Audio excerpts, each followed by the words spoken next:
Hi and hello and welcome to episode 43 of Going Over. I, of course, am Fred Slow. Alongside me, Saleh Taylor, returning from the big time, which is Hollywood, California, as he was creating movie magic. We'll talk about that with as he is more talented than just radio hosting in the world of pro wrestling.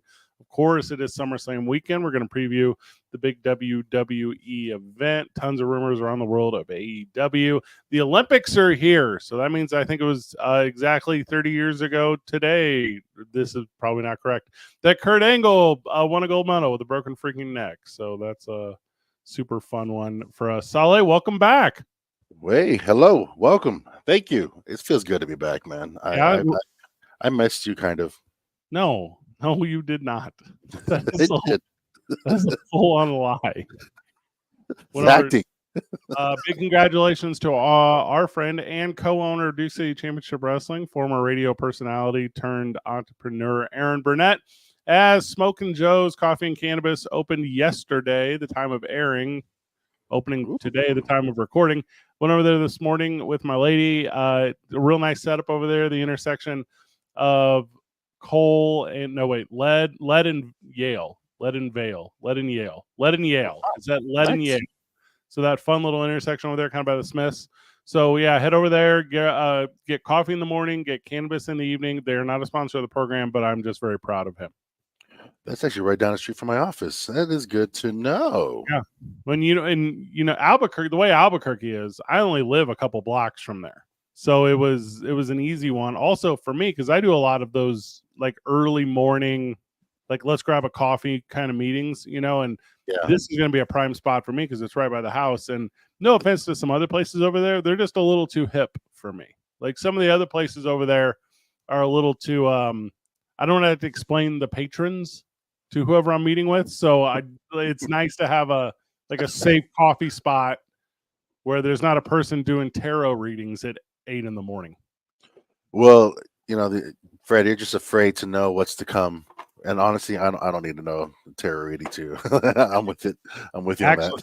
Reach out to the program, 505-246-0610, or reach out on the social media for Duke City Championship Wrestling. I think I want a tarot reader for Locked In on August the 31st at the Rio Rancho Event Center. I think this is a new important thing to me that wasn't important minutes ago. I think this is now a thing. It's a thing. And you know what? That's all you.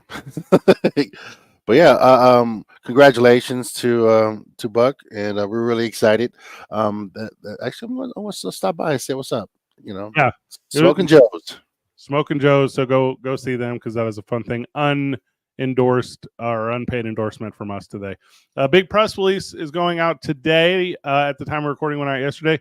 Duke City Championship Wrestling welcomes former WWE superstars to Locked In. We were, of course, talking about Sin Bodhi, who performed as Kazarni for a lot of years in WWE, and Baba Thunder, who is Dabba Kato and Commander Aziz. This is his first appearance on the Indies since being released from WWE late last year. So how fortunate we are to have he is like 7 foot tall, brother. I'm going nowhere near him then. Yeah. This is a big boy. Like this is a big old boy.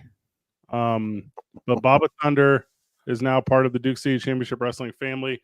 We're excited to have him. It is a little Inside Pro Wrestling multi-show deal. So we're really excited to have him in. And if all goes well, then we're going to ride the 7 foot tall momentum that he's going to help us create. So excited for that. I had met Commander Aziz previously in my time working for WWE doing press conference stuff. He is just the nicest cat. He's from Poland. Incredibly cool dude. That's the world of Duke City Championship Wrestling. It's entertainers from worldwide. We got a good reach. We have a good building bridges here, baby. Mm-hmm. Not just coast to coast. We're going from corner to corner. Love that. Love everything about it. So yeah, big one there.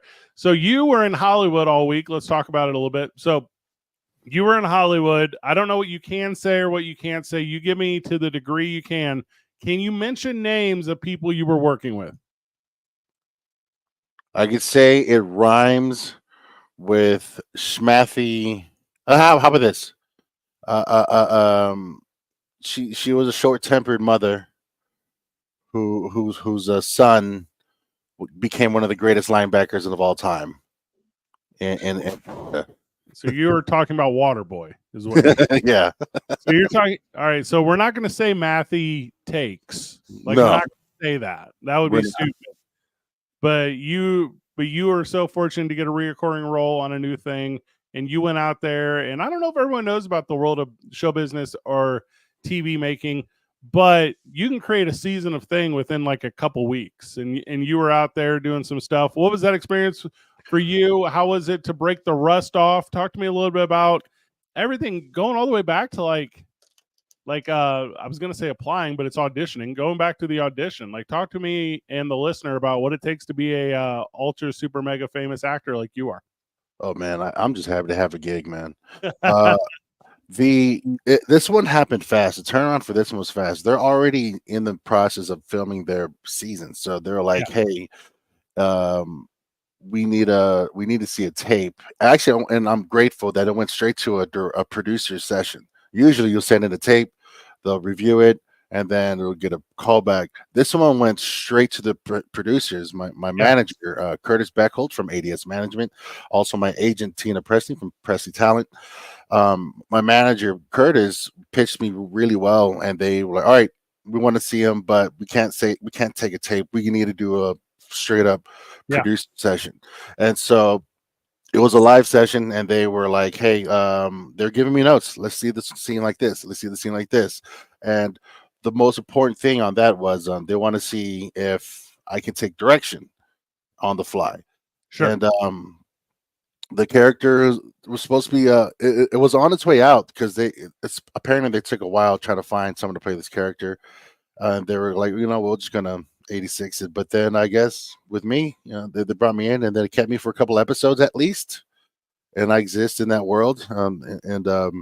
So they asked you. So you were like, they were like, "Hey, can you take direction?" And you were like, "Did you say bump? Because I can take a bump." Yeah, and I threw myself off frame. Yeah, okay, super smart. That's how. Yeah, So you got to all right. So you got to keep the man bun. You got to keep the beard. There was no drastic sort of anything for you. They wanted like a roly poly Samoan, like kind of like what were they looking for? Well, here was another thing. I had just booked another role that's filming here, and I started filming my first scene with them, and that means all of this is locked in because it's established. This is this is for continuity you're talking about. Yes. Okay. So they're like, "Okay, well, we'll clean you up, and then we'll work with the hair." Sometimes they do have say on, "Can we cut your hair?" I did say no to someone cutting my hair for $10,000 for a role, but that's a real number to me. That's a number where I start thinking about stuff. But it was only for a role that worked one day, and I was like, not worth it. Still not worth it. You couldn't put a cap on? They wanted to shave it off. I've been like, "Hey, let me try the cap first." Like, my hair's too thick for a cap. It would look like I'm wearing something on top. Oh, yeah. Oh, it looks like I lost LA for just a second, which is not the end of my world because, well, I mean, the show is absolutely better without he. So obviously, Saleh is talking about how he is not just pro wrestler, but so this also, role that I got a little in and out is Saleh's connection. We will figure that out. So the thing about Saleh in his world of entertainment is that pro wrestling is part of that stuff, right? So actor, entertainer. And I think that's a lot of the people, in the industry. I think that's a lot of people that are willing to get into the ring and kind of figure out like what it takes in different ways that they can be entertaining. And what I want from, I don't know, like these individuals that are part of the world of pro wrestling is to figure out ways to reincorporate them, Saleh Taylor, returning to our broadcast. What do we like to do is whenever we have something really exciting going on outside of the world of wrestling, how do we like include that into the world of wrestling, right? So Saleh Taylor, like shooting big Hollywood movie or shooting big Hollywood productions and flying across the country and now having those stories. Saleh, welcome back to the program. Do you feel that it's important to incorporate that life outside of pro wrestling into the storytelling of pro wrestling. I like that. I like having a chance to do that, to make a story, make a story work. I like justifying things because this is a priority to me. DCCW, I work my hardest to make every monthly show, Sure. but when I'm like having to be somewhere else, I would love to have a way to justify that, because there becomes an expectation. There's a lot of people there that our fans really have leaned on to expect them being at every show, or as much as they can. So I love working in a story. I love working that into a story, and I'd say we did a pretty good job on justifying my absence Well, from the July show. do you feel like, let's say you have a scheduling issue in the future, right? Let's say you have to go shoot a thing or do whatever. Is there value for the pro wrestling audience for you to send like a video of you on like a California beach with a Mai Tai, like kickback, like, oh, sorry, I can't make it, I'm living my Hollywood life?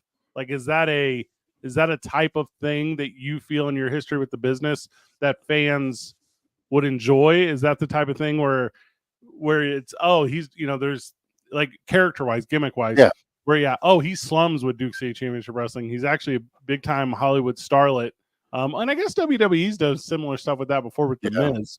But like, is that an angle that we have to push for sale towards? Like, is that an angle that's going to have to exist with all this success you've been finding outside the wrestling ring?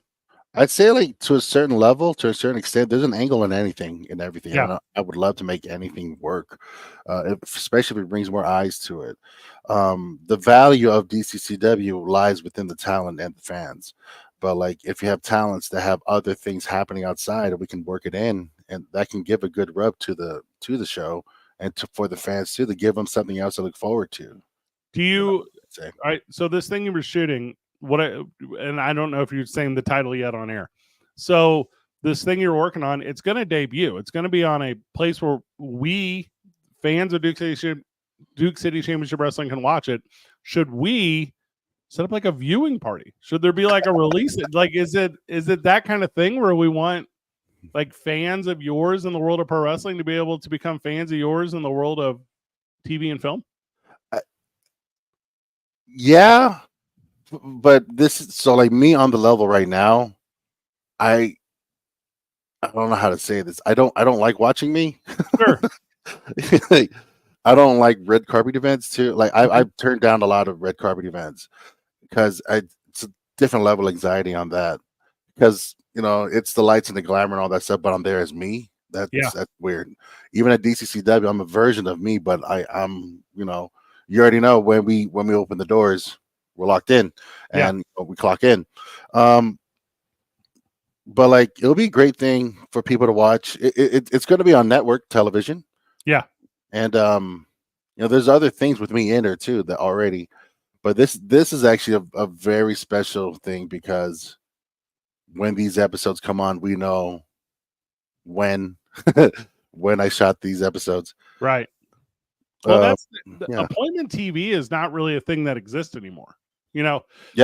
And it's fun to have a throwback when you have like a strong interpersonal relationship. We live in Albuquerque. Here in Albuquerque, everyone has kind of been in something to some degree. There's just a lot of opportunity for appearances and stuff. I've never pursued the world of TV outside of live sports broadcasting. So I've never done, no director has ever said cut to me. Like, I've never been in that world, but I've had a bunch of directors say, we're going to break. Like, that's the world I've lived. The funnest part about doing, like, I do a bunch of those ESPN broadcasts, right? Where it's, the big college football game of the week you're watching, whatever. You just, in the back of your hair, you hear, because you're pieced, right? So you're 10, 9, 8, 7, 6, 5, and we'll be back after that. It's a different skill set entirely. And with that said, I've never asked anyone to watch it. I've never been like, hey, I'm the voice of this thing this week, turn in. Like, that stuff doesn't happen, because I get weird about it. I want my friends. Yeah. Like, it's like, oh, you think that last name is pronounced that way? Like, oh no, that's what the coach told me. Like, I don't know. Like, it came from the coach. Yeah. I'm really weird, and my publicist yells at me all the time about it. He's like, you need to start having a bigger presence online. I'm like, isn't that your job? Right.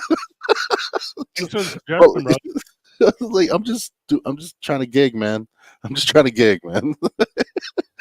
Like, That was well, it's funny you just said it that way too, because we're getting ready for, and we'll hit this part before we go to break. We're getting ready for our big locked in event at the Rio Rancho Event Center, and we're 1 month away, right? So at the time of this airing, we're 30 days away.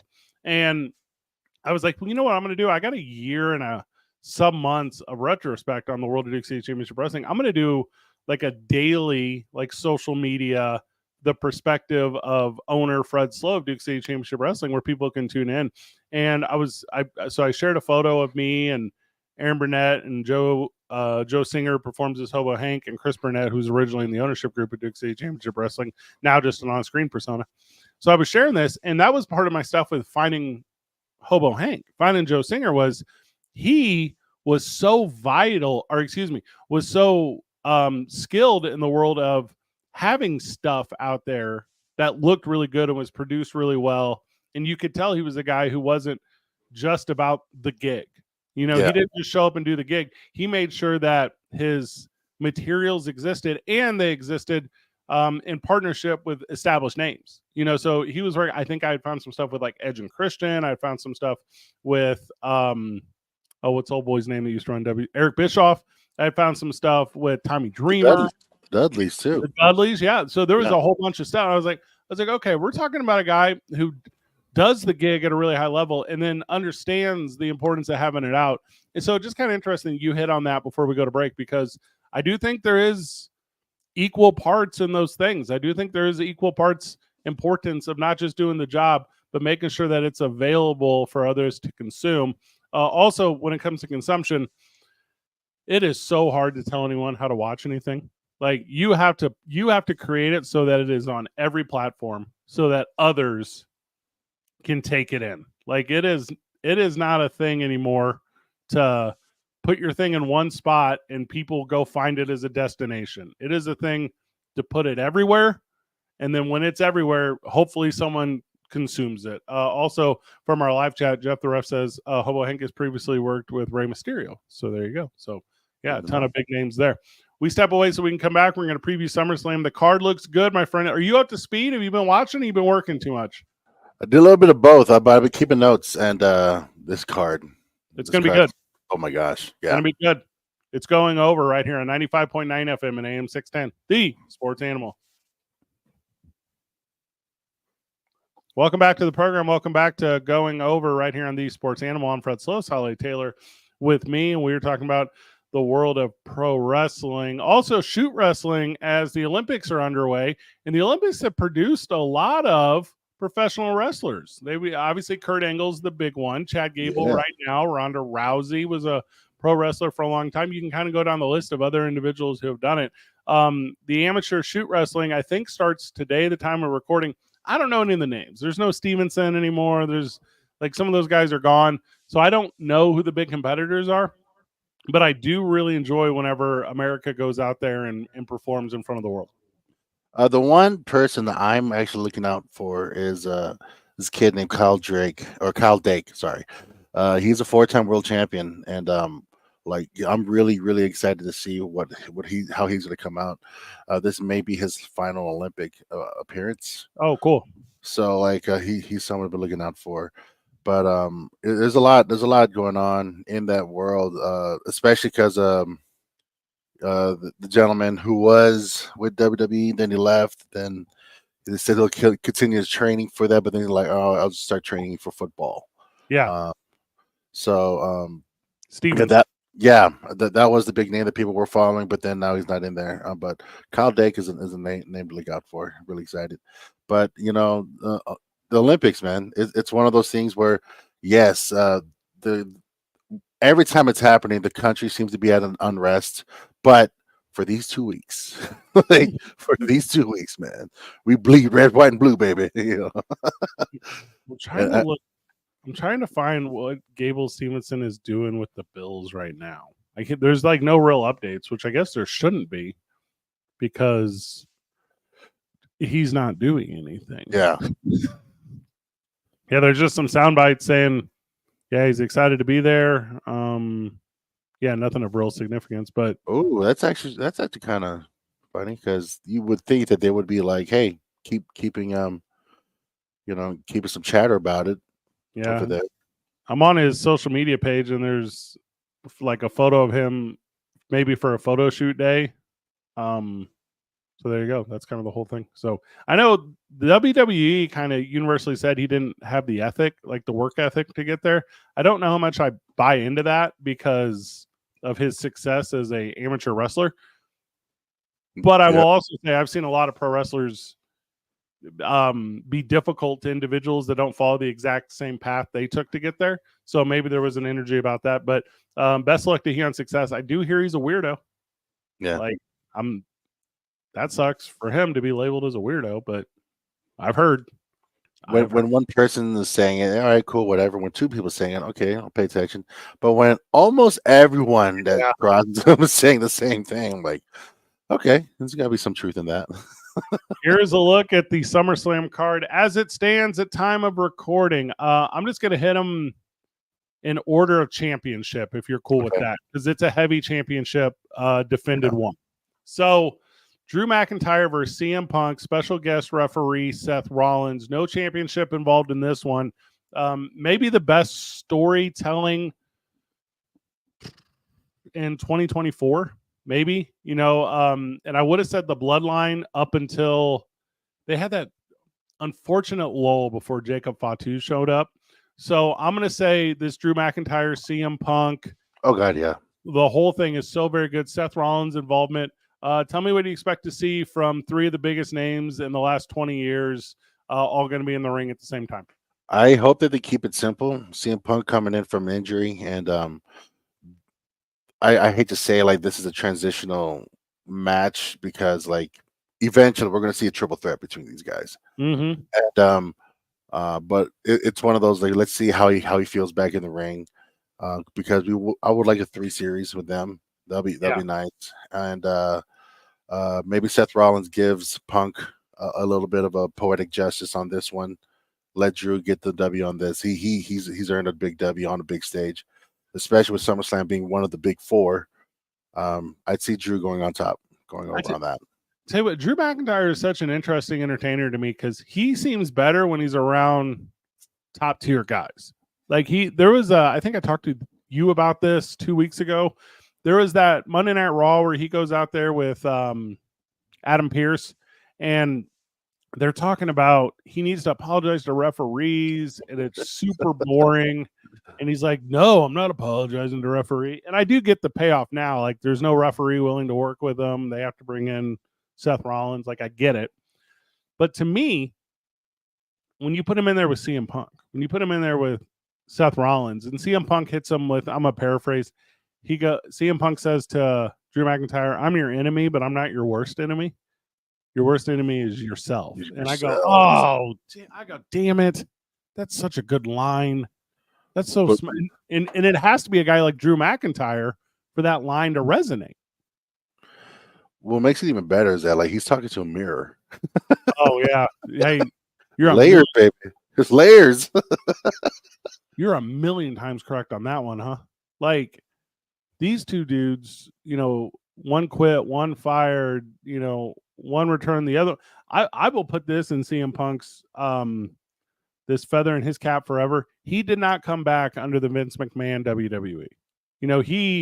He said my problem wasn't actually with WWE. My problem was with Vince McMahon. And then, they moved on from that. And I mean, that was a big ass bet to take for him to win, and I think he won it. That's my opinion.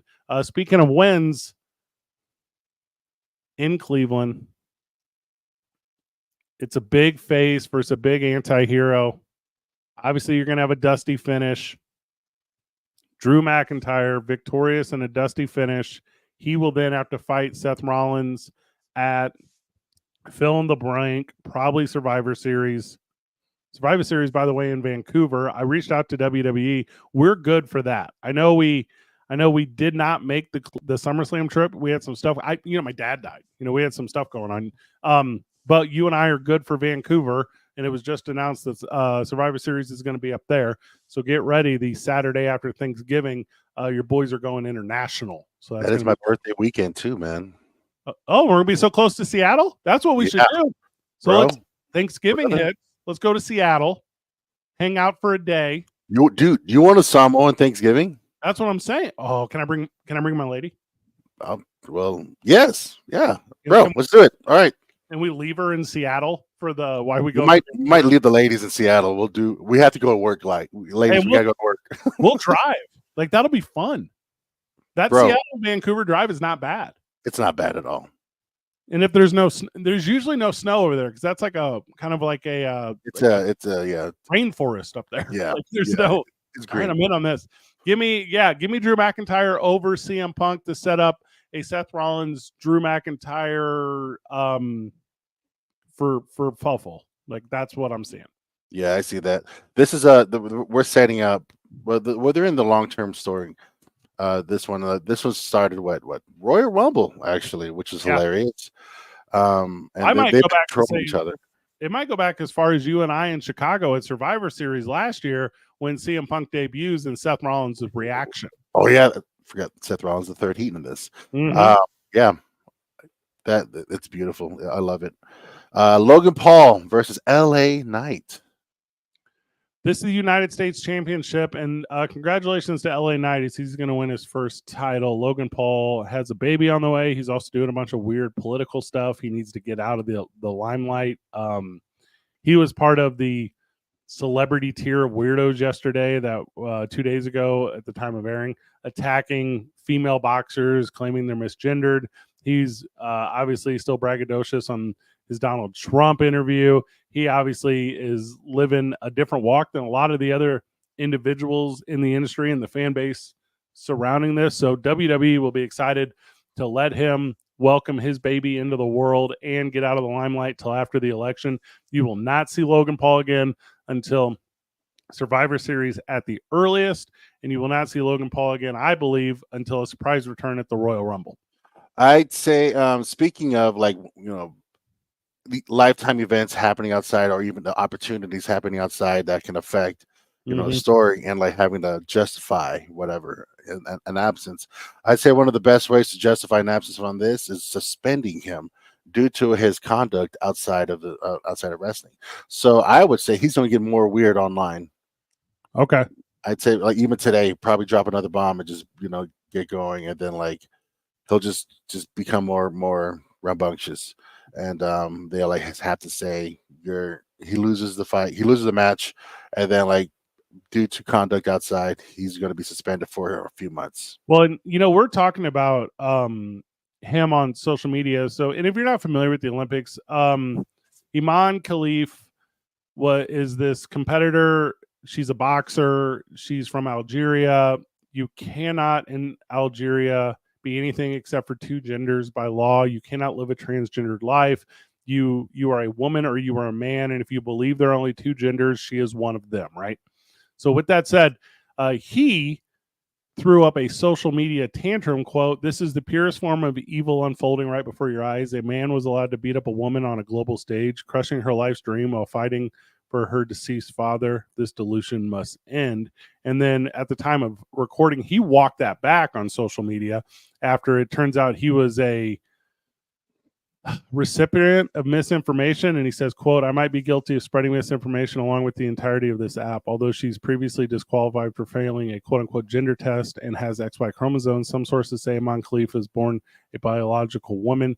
He stands by his sentiment of the idea that men should not beat up women." Cool, I get that. And we went over this on my other talk show, 2 Men On, when you get her Monday through Friday. The story behind this is, and we're not trying to super dive into it here, but the story behind this is a handful of big influencers said that this lady was a fella, and the citing of it was a bigoted WBO, World Boxing Organization official, who did not give this individual fair process, remove them from their sport. And that's why the IOC separated from WBO some years ago, because of this hate. You know what I mean? So you can get your weirdos, you can get your J.K. Rawlings, you can get all these people that, for whatever reason, want to be outraged all the time. But Logan Paul is an idiot. You know, he's outside of in the ring, I think the best celebrity I've ever seen do it. Outside of the ring, a dummy. And I think you are right, Saleh. I think it will be easy for WWE to capitalize on his ignorance. And again, watch him return at number 30 in the Royal Rumble. He's got too much. He's got too much endurance. He'll return at number 1. But you get the point. Yeah. But I agree. We're really excited. Can't wait to see the house pop and hear that big old yeah.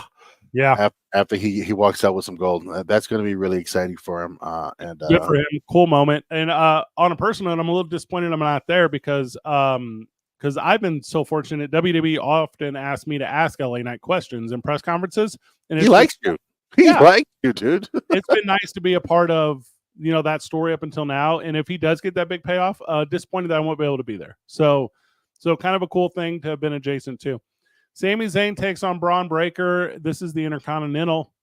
Sami Zayn got the best of Braun Breaker in the first one. I think what you're going to see here, and in my opinion, super smart storytelling from WWE, is I thought we had seen Braun Breaker as a really bad dude who was within the confines of a match. I believe now we're going to see a really unhinged bad dude that's going to win this thing over Sami Zayn. And after he wins it, he's going to show how unhinged he is and I'm talking nefarious acts. I'm talking a lot of rule breaking. I'm talking classic heel stuff instead of just big bad heel stuff.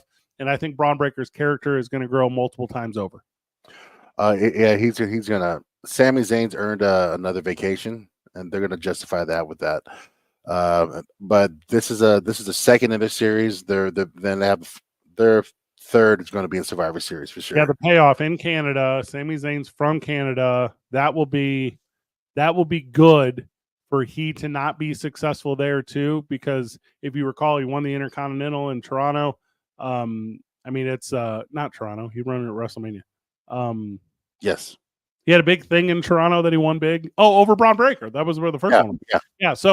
Yeah. So this will be good for he to book in this thing with Braun Breaker getting the final 2 of 3. Also, I think Braun Breaker is going to run for 10 years. Like, he looks like that dude to me. If he could break this the 666 streak for the Intercontinental Championship, how insane is that? That's the new record. I don't believe any numbers. Like, I think we have to go back and look, because you're obviously talking about Gunther. Yeah, and speaking of, he is going to take on Damian Priest for the World Heavyweight Championship at SummerSlam. Gunther's story has become a little one note to me, my man. I need without Kaiser right there talking for him, without distractions to the narrative he's trying to say, where I'm a pro wrestler, I will break him. Like, without this, it's old hat a little bit to me. And I need and Damian Priest is surging. Damian Priest is as good as I've ever seen Damian Priest. Damian Priest looks as good as you don't look at him and go, oh, that dude's 42. He's about done. No, you look at him and go, oh, that dude's 42. He's just getting started. Like, that is these dudes, I think, on equal level currently, but I believe the trajectory is different. I believe Priest is on the ascend. I believe Gunther's on the descend. And I don't think I would have said that about Gunther 6 months ago. Yeah, they're kind of, I'd say they're plateaued with Gunther right now. It's a tough thing when you have a lot of players already in the main event side.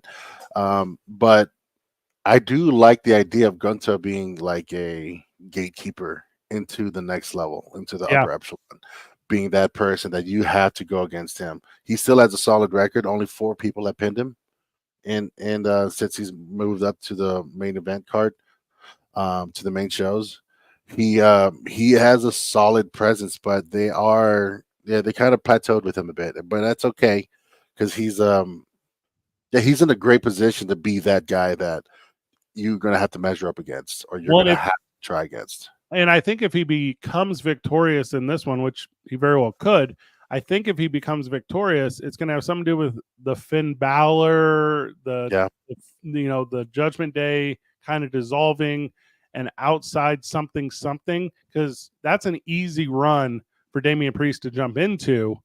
And then maybe we end up with a super fun Finn Balor, Damian Priest, Gunther, three-way type of these guys got to go. Also, you could do some tag matches leading up to it where this story dissolves a little bit. There's a lot to it. There's a lot of cleverness to it that could happen.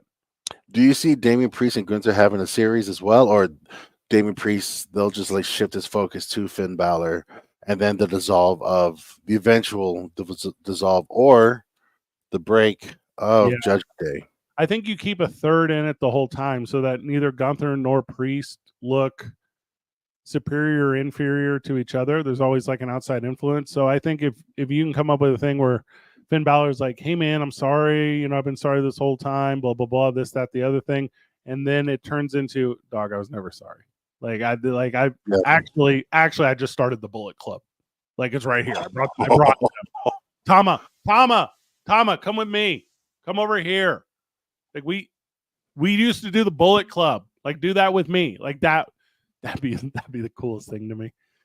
If we see the formation of the Bullet Club, or just them like hinting at it tonight or tomorrow, or as of air tonight, but that with AJ Styles and Carl Anderson and Gallo, like, oh my god, you could they got so many of them. Like, just put them all. They're all there. Give them all black t-shirts. Call it done.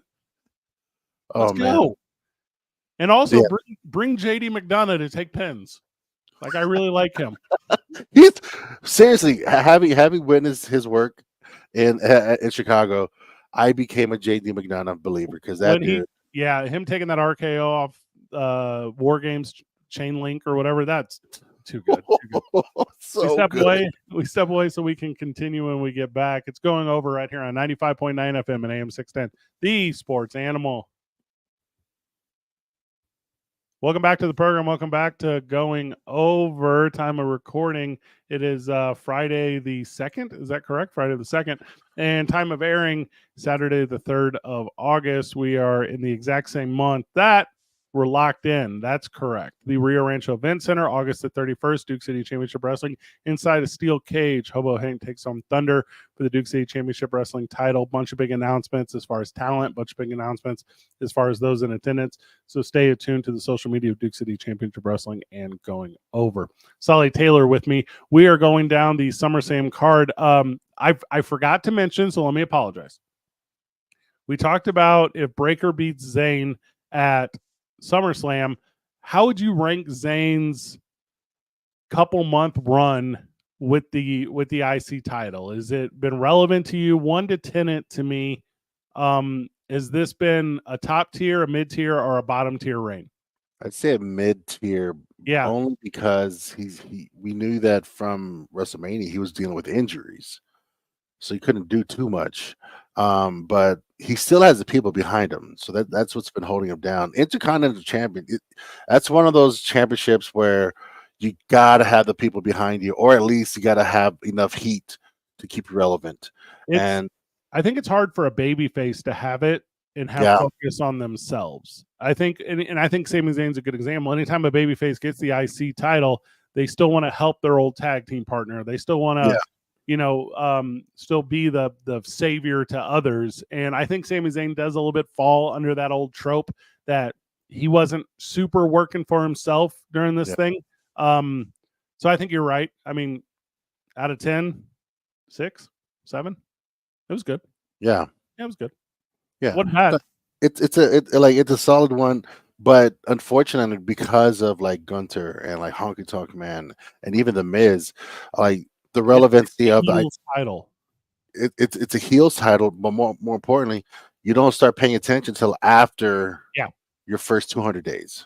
Good point. Yeah, you're very correct. And then, with the way the championships are currently being held, you're not going to have Sami Zayn fight Cody Rhodes, and and you're not going to have him fight Damian Priest, who's also sitting more face than most people admit. So there's not another step for he. So there you go. Rhea Ripley versus Liv Morgan. The thing maybe I'm most excited about the Dom custody battle, man. I'm excited for this. Oh my gosh, it's happened twice. I'm into it. This is the Women's World Championship. Give me just nom nom nom nom nom. Watching Dominic Mysterio just embarrass Liv Morgan on television and watching her like burn his merch and stuff and become like jilted lover, woman scorn. Such a good angle. I mean, just so little kitty, like this is what high school was like for me. All the girls fighting over you, or were you the girl fighting over another guy? I was the guy that told the girls they weren't fighting over me, but then made sure they were. I'm with it, man. Yeah. I'm with it. Like this, I can't wait. The crowd's gonna eat up the whole thing, but unfortunately, it's not gonna come to life until the last. It's gonna be hot in the first 3 minutes. Okay. Then a lot of stuff in the last 3 minutes of the match. The last 3 minutes is whenever Dominic Mysterio betrays Rhea Ripley and Liv Morgan and he were in on it the entire time. And then you get to watch the actual collapse that is Rhea Ripley. Also, Jey Uso will come in, and that will be part of a fun storytelling too. So I'm pumped for it. I mean, I'm not saying I've been watching this thing for 35 years and I kind of tell you how these love triangles work out, but we're going to have a super fun, keep Jey Uso out of Survivor Series intergender tag team thing between all four of them. And also with the Judgment Day dying, they'll be dead by the end of the year. Yeah, we know that. We know that. Hey, because that stable has made like a bunch of really big names. Like Dominic Mysterio wasn't what he is now. Like JD McDonough wasn't what he is now. Damian Priest wasn't what he is now. And Finn Balor, it kind of a little bit seemed like you were slumming him into a stable and you weren't. Like he's ended up being a big deal too. So good on that. Good on that completely. One of the best ways to help that you got to help to keep to their type, or at least help like reinforce. So like having Finn Balor with Judgment Day, being the vet, helping these guys, like lock in even more so. But Dom has been kind of turning face a bit, and if he were to walk out with Rhea, that would like be a complete face. They got to keep the heat with Dom. They got to. Yeah. So one of the best ways to keep that heat, he's got to betray Rhea. He has to betray. Has to.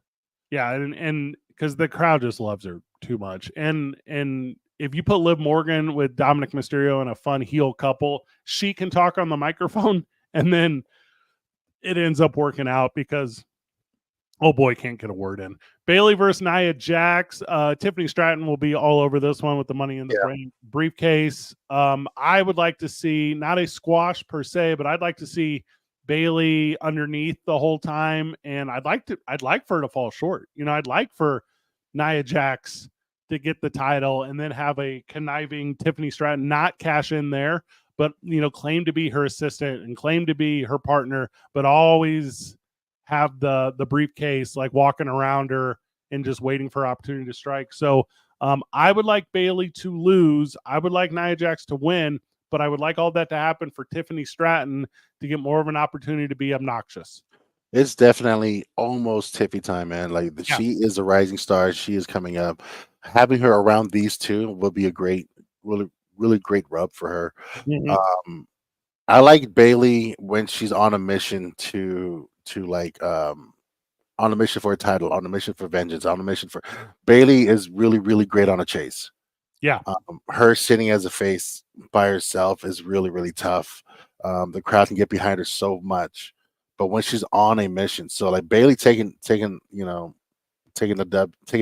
L from Nia, who's just a great heat magnet and who just doesn't have to do too much, but like she also can purposefully or not on purpose, cause a lot of pain.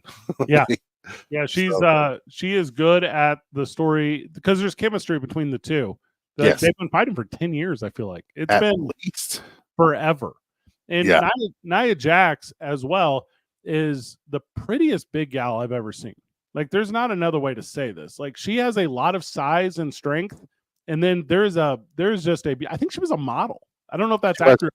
Yeah, like you put the title on her, you can put her on any TV, you can put her anywhere in the world, and she represents the thing well. So I'm into that. I think it's going to be a good one, but I think it's all for Tiffany Stratton build over the next couple months, whenever the time comes that you can cash that thing in. Also, neurotic Nia running around afraid of Tiffany Stratton cashing in on her, super yes. Like that's so much fun. That's gonna be fun.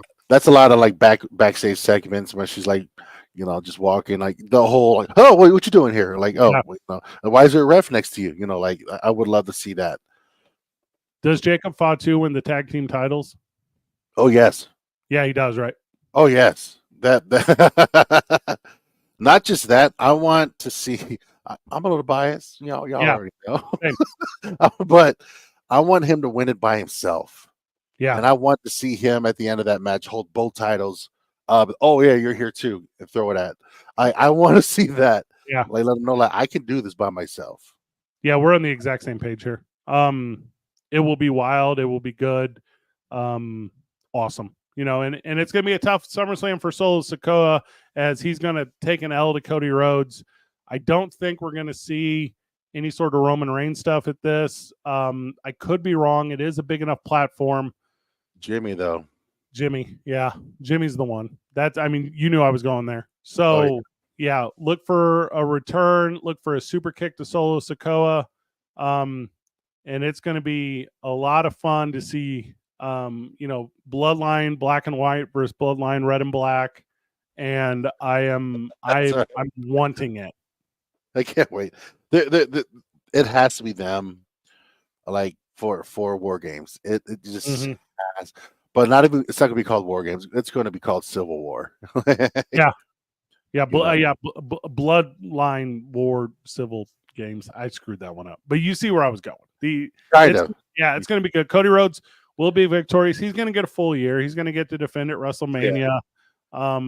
Yeah. Yeah, good. They're giving Cody the run they should have given his dad, and it feels like like that. Oh, like Triple H is saying, "I'm sorry to your family." Yeah. And and I'm okay with that. It's going to be a good SummerSlam. We are excited to take it in. We don't have a plan because normally we're there, so we got to figure out a new approach to the weekend. But I'm going to watch it on TV, so that's going to be crazy. I'm gonna watch it out loud. Yeah, man. Sally, final words before we wrap this one up. It's good to be back. I mostly missed you, and I miss our fans. I love our fans. Appreciate y'all. August 31st, locked in. We're gonna be at the Rio Rancho Event Center. Yeah, it's gonna be a big deal. Yeah, the ticket sales have started off well, and then the tickets are always available at dccwtickets.com. Keep in mind, if you do buy one to that's sliding money into my pockets because I own that thing. Sally Taylor, thank you so much. I am Fred Slow. Appreciate everyone tuning in to Going Over. Good job, everyone.